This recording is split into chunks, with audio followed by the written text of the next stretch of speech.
ou quelque chose. Non, c'est bon, je t'entends assez bien. OK. Euh, J'ai regardé les OK. questions un peu, so j'ai comme une idée de, c'est des idées de quoi dire, mais je vais C'est faire de mon ça. mieux après, trop choppy. Ah, ça va. Comme moi non plus, je suis pas habituée à faire ça, donc Yeah, ça va être c'est une super, expérience t'inquiète. d'apprentissage. Exactement. Donc, pour commencer, Nadia, peux-tu nous parler un peu de toi et tu viens de quel coin exactement? Yeah, so, moi, je viens du coin, j'ai grandi dans le coin de Falaire, puis j'ai fait mon école secondaire là, à l'école Héritage. Puis ensuite, on a déménagé sur notre ferme familiale à Girouville. Donc maintenant, je suis plus un peu dans la communauté de Girouville. Mais c'est ça, je suis étudiante à la maîtrise en ergothérapie en ce moment. Euh, sur le côté, je fais la musique, puis je retourne à la maison pour les stages, puis je reviens à Ottawa pour faire mes cours théoriques. Alors, c'est un peu ça, qu'est-ce que je fais en ce moment. Ouais, tu voyages beaucoup. Est-ce que tu as Oui. beaucoup de stages à faire dans ton programme? Donc, il m'en reste juste un. J'en ai fait deux à Ottawa. Ensuite, mon troisième, c'est à Grande Prairie avec Peace Collaborative Services. Donc, c'est des professionnels de la santé qui travaillent dans les écoles, qui font la réadaptation et qui ont des services à travers les différentes écoles de la région. Et puis, ensuite, mon dernier stage, le quatrième, je l'ai fait à Valley View à l'hôpital, juste récemment. Donc, j'étais euh, à l'hôpital et aussi en communauté à Valley View et un peu autour de Valley View aussi. Oh, wow, OK. Puis, qu'est-ce qui t'a donné envie d'étudier en ergothérapie? C'est comme une grosse histoire, mais je savais pas trop qu'est-ce que je voulais faire quand j'ai gradué l'école secondaire. J'ai décidé d'aller en sciences parce que j'aimais ça, la santé, et un peu comprendre les expériences des gens, puis comment la santé impacte notre vie. Euh, et puis, quand j'ai fini mon bac en sciences, je pensais à la médecine, j'ai pensé à la physio, mais je trouvais qu'il me manquait encore quelque chose dans ces domaines-là. Et finalement, j'ai tombé sur l'ergothérapie. Et puis, les ergos visent vraiment à promouvoir l'indépendance chez les gens dans leurs activités de tous les jours, que ce soit les choses qu'ils doivent faire, qu'ils veulent faire, qu'ils ont besoin de faire. Et puis, on touche vraiment l'aspect social, leur entourage, qu'est-ce qu'ils font, leur travail, vraiment tous les aspects de la personne. Et il faut que nous autres, on vienne, puis on trouve des stratégies créatives pour qu'ils puissent comme vraiment participer pleinement à la vie de tous les jours. Alors, j'ai vraiment aimé l'aspect qu'on voit toute la personne et pas juste ses symptômes physiques ou ses symptômes de santé mentale. On regarde toute la personne et comment que ces choses-là vont affecter leur vie de tous les jours. Alors, c'est pour ça que j'ai choisi l'ergo. Ah, ben c'est super intéressant. Puis c'est pas juste pour, peut-être qu'il y a certaines personnes qui pensent que c'est pour les personnes âgées, mais c'est vraiment pour toutes sortes de groupes d'âge et de stades de vie, hein? Oui, c'est ça. Donc, chez les enfants, par exemple, dans les écoles, on va travailler avec les jeunes qui ont peut-être des troubles de coordination, les jeunes autistes. Puis les ergots, ils vont rentrer, puis on va aller dans les salles de classe, on va voir le setup de la salle de classe, voir si on peut changer des choses dans l'environnement pour que le jeune puisse participer dans ses classes et avec ses amis comme à sa façon. Euh, puis aussi comme dans la population, désolée. Dans la population plus âgée, on travaille pas seulement comme... Attends, je vais recommencer cette phrase. Oui. Euh, dans la population âgée, à l'hôpital, surtout, on va voir les gens qui ont peut-être fait une chute à la maison ou qui rentrent parce qu'ils sont plus capables de vivre chez eux. Donc, les ergots vont rentrer puis donner des suggestions comme des fauteuils roulants, des marchettes, d'autres outils adaptatifs ou des stratégies comme de conservation d'énergie. Et on regarde aussi leur maison. Donc, est-ce que c'est sécuritaire chez eux? Est-ce qu'il y a des choses qu'on peut changer pour qu'ils puissent faire leurs soins personnels, utiliser la salle de bain, cuisiner, être autonome dans la vie de tous les jours. Alors, on peut vraiment regarder les gens de tous les âges parce que tout le monde dans leurs occupations, ça peut être adapté s'ils ont des difficultés, right? So, l'ergo rentre dans différents aspects de la vie, puis tout autour de tout au long de la vie, vraiment. C'est super important, puis c'est pas tout le monde qui ont déjà entendu parler nécessairement de l'ergothérapie. Donc, c'est super intéressant. Merci de nous en parler aujourd'hui. Puis, Nadia, tu as choisi l'Université d'Ottawa pour tes études. Qu'est-ce qui t'a attiré là-bas? Donc, j'ai fait mon bac au campus Saint-Jean à Edmonton, puis je l'ai fait complètement en français. Et c'est quelque chose que je voulais vraiment continuer de faire dans mes études de maîtrise. Alors, j'ai choisi Ottawa. Il y avait un programme au Québec aussi, mais j'ai décidé Ottawa parce que je connais de la famille qui est proche aussi. Et puis, je voulais quitter la maison, aller un petit peu plus loin dans mes années de vingtaine aussi, juste tisser des liens avec des nouvelles personnes, puis comprendre les réalités des gens autre part que de chez nous aussi. OK, super.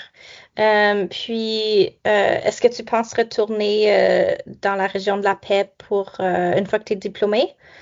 Oui, c'est ça le plan. OK. Puis, qu'est-ce qui te donne envie de revenir? Une grande chose, c'est vraiment comme ma famille est ici, ma communauté est ici. Il y a un manque de services en santé, spécialement à l'ergo. Il y a des longues listes d'attente. Il y a un manque de ressources. Puis je pense que moi, à cause que j'ai fait mon éducation en français, je valorise beaucoup mon identité francophone et le fait que je pense que les gens devraient avoir l'option d'avoir les services en français ou en anglais. Puis chez nous, il y a un manque de gens qui peuvent offrir les services dans les deux langues. Alors ça, c'est aussi un gros facteur pour moi de revenir par chez nous. Oui, il y a un gros manque. Une fois que tu reviens, il va falloir qu'on t'ajoute au répertoire du réseau Oui. Santé Alberte aussi. Mais c'est fantastique. Puis ça prend des gens comme toi. C'est super important. Penses-tu que la vie à Ottawa va te manquer un peu? C'est quand même un gros contraste, là, la vie en région puis la grosse ville. Oui, ça va me manquer. J'aime beaucoup comme mes amis puis les gens que j'ai rencontrés ici. C'est différent. L'été est plus long, alors ça c'est nice. Mais ouais, mais j'ai hâte de retourner à la maison aussi. Oui, ouais, je comprends. La famille, c'est important. Mhm. Tu nous as parlé un peu déjà des besoins de services de santé en français dans la région de la paix. Est-ce qu'il y a autre chose que tu voudrais ajouter à ça? Comment tu les perçois ou euh, tu as fait le tour? Hum, Est-ce que tu m'entends encore assez correct? Ça glitch un peu de mon Oui. côté. Je suis pas sûre. OK. Oh, Hum, je dirais que... Je vais juste penser à ça une seconde. vas-y, prends ton temps. Ouais, je dirais que je l'ai comme un peu dit, mais vraiment, quand j'ai fait mes stages dans notre communauté, c'est ça. Il y a un manque de ressources, puis les listes d'attente sont vraiment longues pour toutes, alors les gens n'ont pas accès aux services qu'ils ont besoin assez vite. Puis là, ça fait que les gens vivent à la maison de manière qui n'est pas sécuritaire. Alors, je pense que c'est vraiment important de savoir ça, puis de plaidoyer, tu sais, pour des soins de santé, puis d'essayer de travailler comme dans un système qui n'est pas parfait, mais de faire notre mieux. Ouais. Très bien dit. Euh, Puis, ben, tu as fait quelques stages en région déjà, mais tu vois quel genre de défi quand on travaille dans une région un peu plus éloignée, comme la région de la paix? Je dirais que à cause qu'il y a moins d'ergothérapeutes par ici, c'est difficile de collaborer comme à tout le temps avec d'autres gens. Euh, c'est, je pense, ben la question, attends, est-ce que tu me demandes comme moi ou est-ce que ce serait comme en général les défis? Ce que tu veux. Ok, je vais repartir ça d'abord aussi. Là, j'ai comme jumble mes idées un peu. Um, Pour moi, les défis, quand je commence comme nouvelle graduée, je pense que ça va vraiment être difficile d'accéder comme à du mentorat. Parce que là, je suis nouvelle, j'ai jamais travaillé dans un poste d'ergo. Alors, Oui. à cause qu'il n'y a pas beaucoup d'ergo, ça va être à moi de vraiment faire mes propres apprentissages puis comme faire mon trajet dans mon poste. Je pense que à cause que les ressources sont limitées aussi, il y a juste moins de gens avec lesquels on peut collaborer pour offrir le plus de soins possible. Et aussi le manque de services en français, c'est un défi. Ouais. Oui, vraiment. Puis, ben, comme tu dis, les listes d'attente sont longues, donc je suis certaine que tu vas être très occupée aussitôt que tu arrives. Mhm. À ton avis, qu'est-ce qui pourrait motiver d'autres jeunes comme toi à revenir ou après les études ou à rester travailler en région? Une grande chose, je pense, c'est de rester en contact avec ces jeunes-là. Comme il y a plusieurs gens qui vont partir faire l'école, à Edmonton ou à Grande Prairie ou même plus loin, euh, dans d'autres pays, d'autres provinces. Puis je pense que c'est vraiment important de savoir c'est qui ces jeunes-là, puis c'est quoi leur intérêt et de rester en contact, de faire des choses comme des entrevues radio, savoir qu'est-ce que tu fais à l'école. Juste des petites choses comme ça encourage les gens à se sentir comme ils appartiennent vraiment à nos communautés.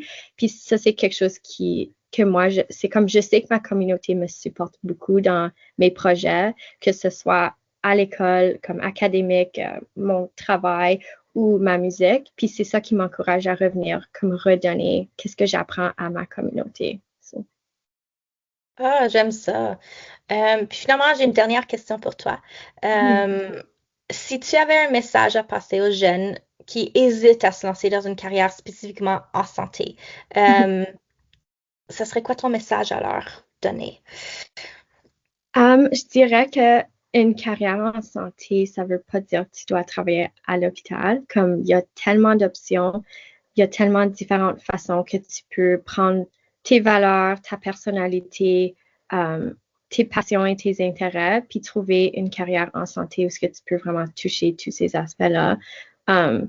Puis aussi comme faire du shadowing, travailler avec d'autres gens, prendre toutes les opportunités à laquelle on est présenté, puis vraiment juste essayer des nouvelles choses. Puis en santé, comme les gens viennent vers nous dans les moments les plus difficiles de leur vie, ils sont vulnérables, puis on peut vraiment faire un grand impact. Et c'est vraiment comme satisfaisant de pouvoir aider les gens à chaque jour. C'est ça que je les dirais. Puis just take the risk, do it. Super, merci Nadia. Je vais arrêter l'enregistrement. Si je peux l'arrêter, je crois que oui. Arrêter l'enregistrement ici. Je vais l'arrêter.